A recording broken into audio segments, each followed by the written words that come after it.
केरल के पूर्व सीएम पिनराई विजयन के घर ईडी के छापे पर बवाल मच गया है। सियासत गर्म हो गई है और सीधा सवाल पूछा जा रहा है कि क्या पिनराई विजयन पर हमला बोलकर ईडी के द्वारा छापा डलवाकर केरल की पॉलिटिक्स से लेफ्ट के खात्मे की पॉलिटिक्स खेलना शुरू कर दिया है भारतीय जनता पार्टी ने।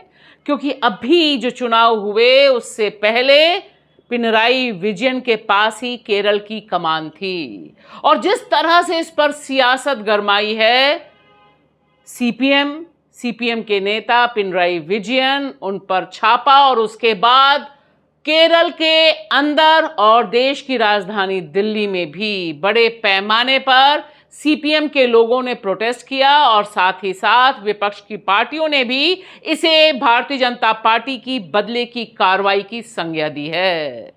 जिस तरह से पिनराई विजयन ने कहा कि यह उनके ऊपर बदला लिया जा रहा है और साथ ही साथ यहां उन्होंने निशाना बीजेपी के साथ साथ राहुल गांधी पर भी निशाना साधा, वह एक दूसरे ढंग का संकेत दे रहा है। यहां मैं आपको बता दूं कि ईडी लंबे समय से पिनराई विजयन और उनकी बेटी टी वीना और जिस कंपनी के साथ वह जुड़ी हुई थी उन्हें लेकर केस बिल्डअप करने की तैयारी में था, जिसे केरल के जो हाई कोर्ट है उसने रोकने से मना कर दिया था। लेकिन ध्यान रहे कि कोई भी केस पिनराई विजयन के खिलाफ नहीं है, कोई एफआईआर नहीं है। और जिस तरह से उनके किराए के घर पर ईडी ने सुबह सुबह छापा मारा, उस पर गुस्सा जायज है और सीपीएम के कार्यकर्ताओं नेताओं ने जिस तरह से इस पे प्रोटेस्ट किया वह एक बड़ी तस्वीर दे रहा है। उन्होंने कहा कि हम सीपीएम के लोग हैं, हमें रेड करके डराया धमकाया या झुकाया नहीं जा सकता है,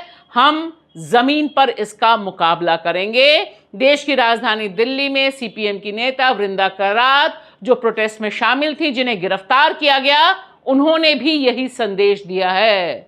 In the name of investigating a case against his daughter, are there any procedures left?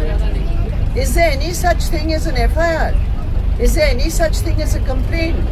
Is there any such thing as a preliminary investigation? Instead of that, you have raided everywhere where Comrade Pinarai's residences are. This is absolutely a shameful. यह जो बदले की कार्रवाई का tool बनता है ED, इस पर क्या कभी रोक लग पाएगी? क्योंकि सारे लोग सवाल उठा रहे हैं कि 2014 यानी मोदी काल में सिर्फ और सिर्फ विपक्षी नेताओं को निशाने पर लिया जाता है ईडी के छापों के जरिए।